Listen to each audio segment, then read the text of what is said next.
Good morning! Happy Sunday! O siguro video naman, hindi audio for this Sunday. Kasi I believe I was led by the Holy Spirit to do a video. Kasi nga, napaka-importante sa akin ng ating text ngayong araw, yung Word of God. Sabi ni Paul sa 1 Thessalonians 2:13. And we also thank God continually because when you received the Word of God, which you heard from us, you accepted it not as the word of men, but as it actually is, the Word of God, which is at work in you who believe. Napaka-importante ng Word of God. Kaya siguro video tayo ngayon. Bago natin pag-usapan, mag-pray muna tayo. Heavenly Father, we thank you for this time that we can study your Word. May your Word enlighten us, empower us, and encourage us. In Jesus' name we pray. Amen. Okay, ngayon yung 1 Corinthians 2:13, okay? Yan ang text natin. Sa Greek yan, yung phrase na Word of God, dalawa. Either logon or logon theo. Okay? Theo, ibig sabihin God. Ang ibig sabihin, God the Creator, God the owner of everything. Siya may-ari ng lahat. Pwede rin one word lang, logon. And it means, it is derived from logos. Okay? So, yung logos naman, it means word, speech, message, account, reason, or doctrine.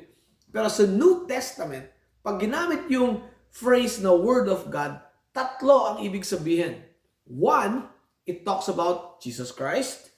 Number two, it talks about the gospel or the good news. And number three, it talks about the Old Testament. Okay, yan ang pag-usapan natin. Ngayon, sa John 1:1, ito sabi ni John, in the beginning was the Word, and the Word was with God, and the Word was God. Remember that Theos means creator. Diba? So the Word was with God in the beginning, and the Word was with God, and the Word was God. Nung sinulat ni John itong gospel na to, naintindihan niya na yung magbabasa ng kanyang sulat ay mga Hudyo karamihan. At naintindihan nila pag sinabi niyang logos, ibig sabihin si Jesus Christ. As a matter of fact, sa verse 14, clarify niya, and the Word became flesh and dwelt among us. Kaya alam natin si Jesus Christ yun. Now to the Greeks, okay, God becoming a man, ang laki niyan, very unthinkable sa kanila yan. How did that happen? And more importantly, why? Bakit gagawin ng Diyos yan na maging tao? Sa mga Jewish readers naman, nako, blasphemy ito. Di ba?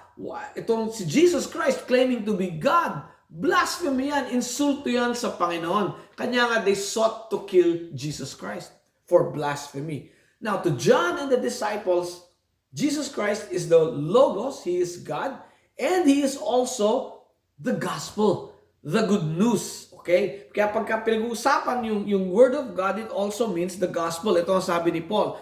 And we also thank God continually because you received the Word of God which you heard from us. Okay. So anong narinig ng Thessalonians? Yung good news. Ano ba yung good news? Well, very simply, Jesus who is God became a man so He could die on the cross para mabayaran yung kasalanan natin. Para wala na tayong kasalanan. Yan ang good news. Okay. Now, yung third meaning ng Word of God is Old Testament. Kasi nga, nung araw, wala pa yung New Testament. Di pa nako-compile. Nung sinusulat itong book of or letter of Thessalonians, wala pa tong New Testament, di ba? Old Testament pa lang. Kaya yung mga Psalms, yung mga Proverbs, yung mga books of the Torah or Pentateuch, yung first 5 books, yung prophets, history, chronology, lahat yon Old Testament, yan ang ibig sabihin ng Word of God. Okay? Now, it's very important that the Word of God is not the word of men. Sabi ni Paul, no?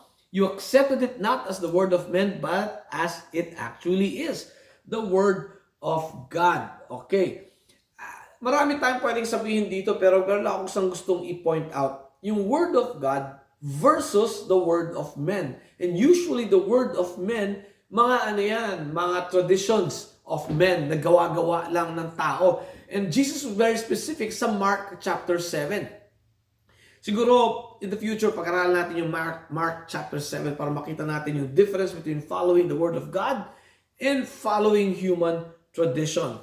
Importante makita natin kung ano sabi ng Panginoon dun sa mga tao na sumusunod sa human tradition at hindi sumusunod sa salita ng Diyos. Ito sabi ng Panginoon sa verse 6, These people honor me with their lips, but their hearts are far from me. They worship me in vain. Their teachings are but rules taught by men. Also verse 9, you have a fine way of setting aside the commands of God in order to observe your own tradition. Anong scary part dito? Na ipapasantabi na ang salita ng Diyos para lang masunod ang human tradition. Ito pa isa sa verse 13, you nullify the word of God by your tradition that you have handed down, and you may do many things like that.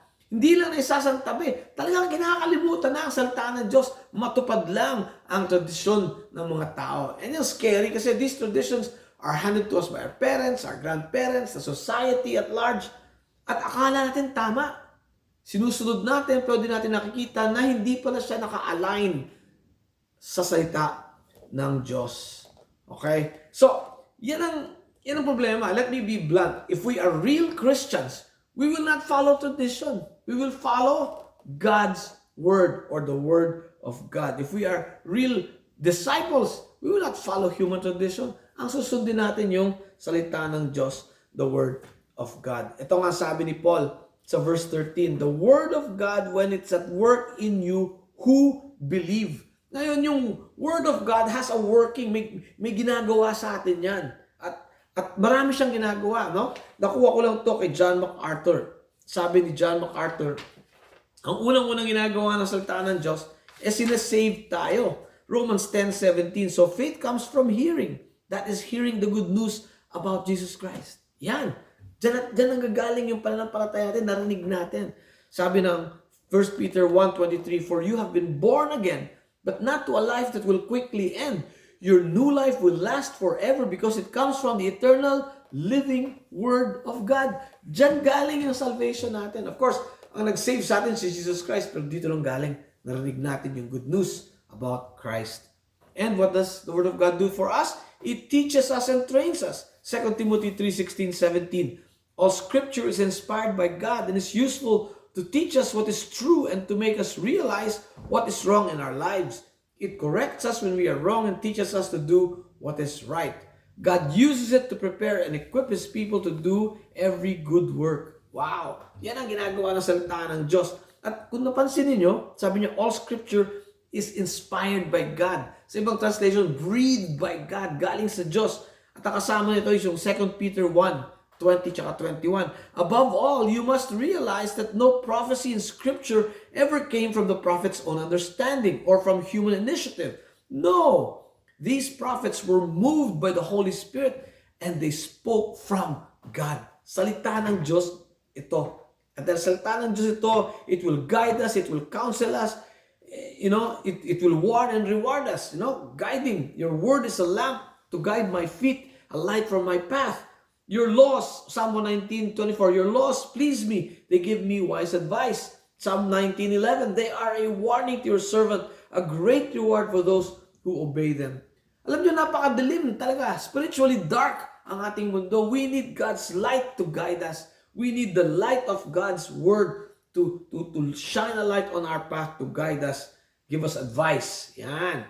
Meron pa siyang ginagawa. Reviving, restoring, and nourishing. Yan, binubuhay tayo ng salita ng Diyos. Sabi ng Psalm 119:25, I lie in dust, revive me by your word. Psalm 19:7, the instructions of the Lord are perfect, reviving the soul. Sa nourishment naman, like newborn babies, you must crave pure spiritual milk so that you will grow into a new full experience of salvation. Cry out for this nourishment. Kailangan natin ang salita ng Diyos sa buhay natin. Isa pa, judging. Gusto nyo malaman kung sino talaga kayo? Tingnan natin sa salita ng Diyos. For the word of God is active and powerful. It is sharper than the sharpest two-edged sword, cutting between soul and spirit, between joint and marrow. It exposes our innermost thoughts and desires. Sanctifying. Sabi niya, John 17:17, make them holy by your truth. Teach them your word, which is truth. And freedom. Yan ang binibigay ng salita ng Diyos. Sabi ni Jesus, John 18:31-32, Jesus said to the people who believed in Him, you are truly my disciples if you remain faithful to my teachings, and you will know the truth, and the truth will set you free. Wow! And the word of God enriches us. Colossians 3:16, Let the message about Christ in all its richness fill your lives. Okay? Protection. Kailangan natin yan. Psalm 119:11. I have hidden your word in my heart that I might not sin against you. Sandali. Saan ang protection doon? Walang protection. Ganito. Tinutukso tayo ng kalaban. Pag pinag-aralan natin ang salita ng Diyos, minemorize natin ang salita ng Diyos, nasa loob ng puso natin, pag may tukso, lalabas yung salita ng Diyos, it will protect us from the evil one. Isa pa, strengthening. I will weep with sorrow. Encourage me by your word. Alam nyo, pag nalala ko meron akong times na medyo mababa ang aking spirit, ang nagtaas niyan is ang salita ng Diyos. Psalm 23, Psalm 34, Psalm 35. Basahin niyo yan. May encourage kayo. It also makes us wise. Psalm 119, 97, 100. Oh, how I love your instructions. I think about them all day long. Your commands make me wiser than my enemies, for they are constant guide. Yes, I have more insight than my teachers, for I am always thinking of your laws. I am even wiser than my elders, for I have kept your commandments. Yan! Kailangan dyan, meditation, araw-araw, oras-oras. Yan ang making wise. Rejoicing in the heart. Psalm 19:8. The commandments of the Lord are right. They bring joy to the heart. The commands of the Lord are clear, giving insight for living. Alam niyo, pag bata ka, napapasaya mo ang magulang mo, anong pakaramdam mo? Di ba masaya ka? Yan ang ibig sabihin nito. Pag sinusunod natin ang salita ng Diyos, natutuwa ang Diyos. At dahil natutuwa ang Diyos, natutuwa din tayo. And finally, prospering.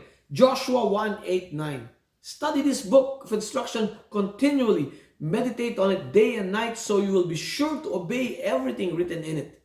Only then will you prosper and succeed in all you do. Wow! Diba? Yun lang palang sikreto ng success and prosperity. Do everything written in this book. I'm sure it's talking about a heavenly prosperity, you know? Kasi nga, pagdating natin sa langit, we will be heirs of God. Kapag mana tayo ng kaharian ng Diyos, yan ang totoong prosperity, yan ang totoong success. Pero kung prosperous tayo at successful tayo sa mundo, bonus na yan. Di ba? Yan ang nagagawa ng salita ng Diyos. So, ang salita ng Diyos, tatlo ibig sabihin. The Word is Jesus, the Word of God. The Word of God is the gospel or the good news. The Word of God is the Bible. Ngayon ito yung tanong, natanggap niyo na ba yung Word of God, si Jesus Christ, as your Lord and Savior? Narinig ba ninyo yung good news about Jesus Christ saving you? And pangatlo, if you already surrendered your life to God, anong ginagawa ng salita ng Diyos sa buhay natin? Sinusunod ba natin? Yan ang tanong. So let's pray. Heavenly Father, we thank you for this time. Panginoon, may your word change us and make us the people that you like us to be. In Jesus' name we pray. Amen. Have a great Sunday. Have a great week. God bless.